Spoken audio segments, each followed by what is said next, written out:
Yang ketiga apa? Krisis karena bencana alam dan perubahan iklim yang ekstrim bakal makin parah di Eropa.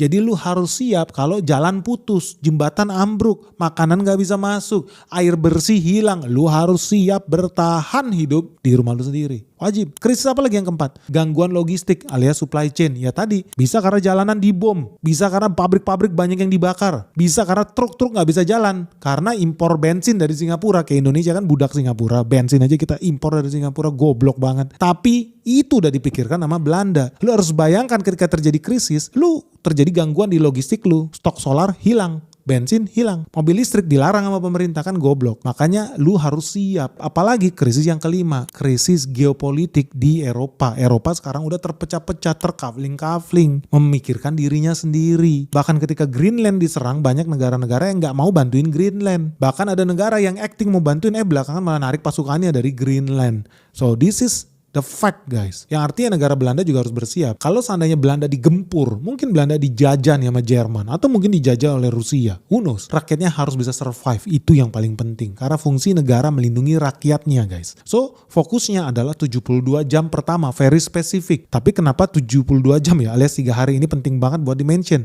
Simple aja. Karena 72 jam pertama itu udah dianggap sebagai periode paling krusial setelah bencana terjadi.